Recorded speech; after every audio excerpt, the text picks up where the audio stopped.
santidade, certo? A santidade é um resultado da obra da salvação. Nós lemos agora há pouco em Hebreus, no capítulo 12, versículo 14, diz assim: segui a paz com todos e a santificação, sem a qual ninguém verá a Deus. Então, olha a importância que tem a santificação para a vida de um crente. Em Romanos, no capítulo 8, versículo 30, diz que aqueles que de antemão o Senhor conheceu, a esses chamou. Aos que chamou, ele justificou. E aos que justificou, a esses glorificou. Então, a justificação e a glorificação são aspectos da santificação. A santificação ela é necessária, para que o crente ele possa entrar no céu. É um resultado da obra da santificação. Nós vamos ver hoje 3 pontos desse sermão. Primeiro, Deus nos santifica para nos identificar com Cristo. Esse é o primeiro objetivo da santificação. João capítulo 14, versos 17 e 19.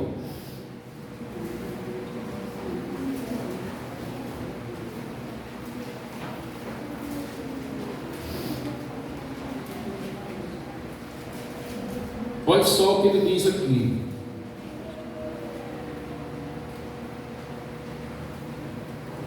o Espírito da verdade, que o mundo não pode receber, porque não o vê, nem o conhece. Vós o conheceis, porque ele habita convosco e estará em vós. Não vos deixarei órfãos. Volta a versículo 19: ainda por um pouco, e o mundo não me verá mais. Vós, porém, vivereis, porque eu vivo. Porque eu vivo, vós também vivereis. Então, olha só, no versículo 17, ele diz que o Espírito da verdade, o mundo não conhece e o mundo não tem. Mas nós o conhecemos e nós o temos, porque ele habita em nós. Então nós somos templo do Espírito Santo, somos morada do Espírito Santo. E conservar a vida, o corpo, a alma, o Espírito, como espaço de morada do Espírito Santo, é conservar-se em uma vida de santificação. Para a gente se conservar assim, a gente tem que viver a palavra de Deus, a gente tem que guardar a palavra de Deus. E aí Jesus ele disse assim: se alguém ouve e guarda as minhas palavras, eu e o Pai viremos e faremos nele morada. Então isso é o crente cheio do Espírito Santo, isso é o crente cheio de Deus. Às vezes nós pensamos que ser cheio do Espírito Santo é manifestarmos atos espetaculares, atos espirituais que chamam atenção, como profetizar, falar em línguas, expulsar demônios, curar enfermos. É possível plenamente a pessoa fazer tudo isso e não ser do Espírito Santo, embora existam os dons espirituais e o Espírito Santo usa homens e mulheres de Deus para fazer essas obras, certo? Mas muitas vezes é possível se fazer e não ser Deus. Agora, é inconfundível que uma pessoa que viva guardando a palavra de Deus, ela não seja cheia do Espírito Santo, mesmo que ela seja aquela pessoa que tenha aquela vida espiritual aparentemente normal, mas essa pessoa ela vai ter poder nas suas orações. Essa pessoa ela vai ter um olhar espiritual diferenciado. As suas orações vão fazer um efeito diferenciado no reino dos céus, porque o Espírito Santo está na sua vida. Você é cheio do Pai, do Filho e do Espírito Santo, porque você é morada de Deus. Então, isso é o que significa dizer que Deus ele nos santifica para nos identificar com Cristo, porque Cristo ele era cheio do Espírito Santo. né? A Bíblia diz que desde quando Jesus nasceu, ele era cheio do Espírito Santo, e durante a trajetória da vida histórica de Jesus, a Bíblia diz que Jesus crescia em estatura, sabedoria e graça diante de Deus e diante dos homens. Então esse é o crescimento saudável do cristão. Todo crente que está crescendo de forma saudável, ele cresce em sabedoria, ele cresce em conhecimento da palavra de Deus, ele cresce em graça porque ele é abençoado, ele é cheio do Espírito Santo, né? E ele cresce em estatura. Se ele já for adulto, mas ele vai crescer nas outras áreas da sua vida, que vão ser abençoadas também. E isso a Bíblia diz o quê? Diante de Deus e diante dos homens. Então ele vai ter uma vida plena das bênçãos de Deus pela prática de uma vida de santidade. Sem ela, ele não verá a Deus. Então isso também é inconfundível. Segundo ponto, Deus nos santifica para nos preparando para a volta de Cristo. Olha só, no primeiro ponto nós estamos dizendo que o Senhor, ele nos identifica com Cristo. Os cristãos, quando eles foram chamados de cristãos, é porque as pessoas viram neles essa identidade, quer dizer, pequeno Cristo, cristão, pequeno Cristo. No segundo ponto, ele vai nos preparar para a volta de Cristo. O que é que nós estamos fazendo aqui na terra como igreja? Nós estamos fazendo duas coisas. Nós temos a missão de pregar o Evangelho, que é juntar as ovelhas do Senhor no aprisco que ele vem buscar e esperarmos o momento que ele vem buscar nós todos, né? Então, em 1 aos Tessalonicenses, capítulo 5, verso 23 e 2 Tessalonicenses 2,13, vamos ver ele falando dessa volta de Cristo.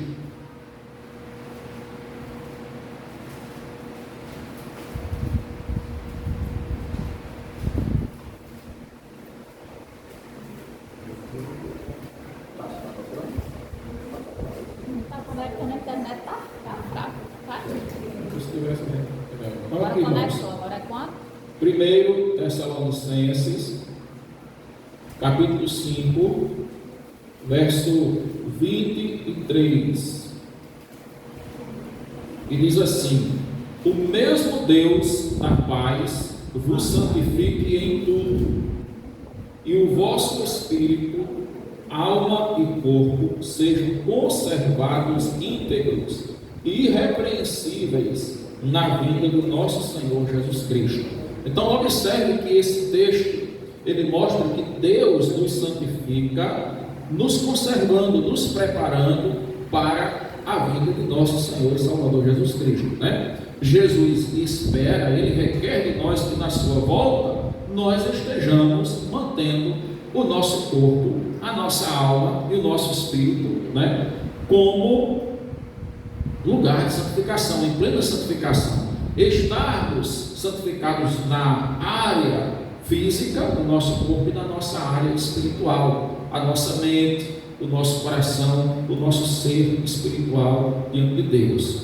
Depois nós vamos ver 2 aos Tessalonicenses, capítulo 2, versículo 13, onde ele diz assim: entretanto, devemos sempre dar graças a Deus por vós, irmãos amados pelo Senhor, porque Deus nos escolheu desde o princípio para a salvação, pela santificação do Espírito e fé na verdade. Então olhe que Deus nos escolheu para a salvação pela santificação do Espírito. Aqui a gente vê que esse texto ele desconstrói aquela ideia que você foi escolhido para a salvação, você está salvo de todo jeito, que você não tem a responsabilidade e o dever de santificar. A Bíblia diz que nós fomos eleitos em Cristo, escolhidos em Cristo, para vivermos a santificação, né? Para vivermos a responsabilidade da vida cristã. E aqui ele está dizendo que esse Deus, ele nos santificou porque nos escolheu desde o princípio para a salvação, pela santificação do Espírito e fé na verdade. Então é nosso dever mantermos aquecida a nossa fé, nos esforçarmos pela a nossa santificação, porque é uma luta. A luta da santificação não é algo que você vai lá, batalhou, construiu e ficou pronto. É uma batalha de todos os dias. Paulo disse que há uma guerra dentro de nós, né? E o diabo, ele investe nisso. Se existe algo que o diabo trabalha todos os dias e que ele tem prazer, que ele investe algo, é para tirar o crente da santificação. Porque se ele tira o crente da santificação, esse crente já está derrotado em tudo. O crente que não está sendo santificado, suas orações não vão ser ouvidas, as suas orações não vão passar de palavras ao ar, né? Não vão ter um impacto do reino espiritual. Agora, se você tem uma vida de comunhão com Deus, você guarda a sua palavra, quando você ora, cada palavra é como uma bomba nuclear em cima do capeta, abala as estruturas do inferno, né? Cada palavra que você diz lá, a sua palavra tem um poder de balançar as estruturas do inferno, quebrar tudo, mas se você viver uma vida de santificação, certo? Terceiro e último ponto da nossa mensagem hoje: Deus nos elegeu em Cristo para sermos santos. 1 Pedro, capítulo 1, verso 2, né? Ele diz isso aqui claramente, que nós fomos escolhidos em Cristo para sermos santos.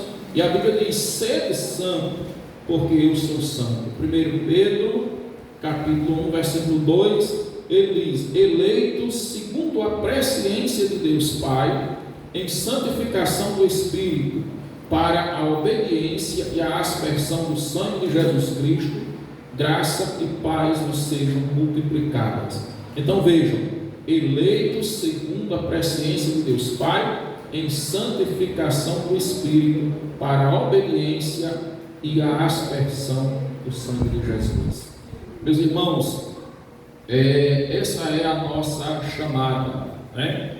Nós encontramos um outro versículo, também está em Pedro, e vem lá no Velho Testamento, mostrando que a proposta da santificação para o seu povo, ela é a mesma, tanto do Velho Testamento quanto do Novo Testamento. Deus não mudou, né? Deus não negocia a nossa santidade.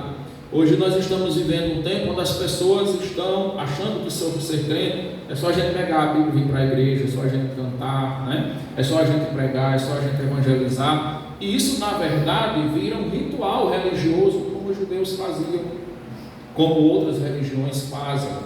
A nossa vida, ela só vai ter um sentido real, você só vai sentir o sabor da vida espiritual se você for aquele crente que tenha uma militância no reino espiritual, né? Se você fizer a diferença, andar em santificação, se você buscar Deus, você vai ver as suas orações transportarem as montanhas, você vai daqui conseguir movimentar as coisas dos confins da terra. Então, que nós possamos lembrar que a santificação, ela nos identifica com Cristo, né? As pessoas vão olhar para nós e elas vão procurar ver se nós temos a identidade de Cristo em nós, se nós somos aquilo que realmente nós dizemos, porque nós dizemos que somos servos de Cristo e muitas vezes não servimos a Cristo, né? Depois, essa santificação, ela nos prepara para a volta do Senhor.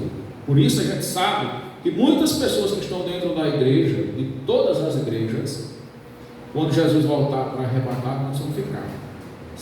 Mas eu não era crente, né? Eu não estava ali, e o pastor não pregava, a igreja não dizia que se eu aceitasse Jesus, se eu fosse crente, né? Se eu estivesse lá, eu ia subir. A Bíblia diz o quê? Muitos são chamados, o povo são escolhidos. Nem todo que me diz Senhor, Senhor, entrará no reino dos céus, mas aquele que guarda a minha palavra. Então não nos esqueçamos disso. O Senhor quer que nós guardemos a santidade para que a gente esteja preparado. A igreja tem que estar como uma noiva, né? Uma noiva preparada. Lembre-se que na parábola de Mateus capítulo 25, ele fala das noivas nécias ou tolas e das sábias que conservaram o espírito, conservaram o azeite nas suas vidas. As outras ficaram para trás.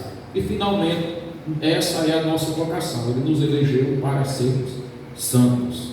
Que o Senhor nesta noite nos abençoe e Ele guarde no nosso coração esta palavra, em nome de Jesus.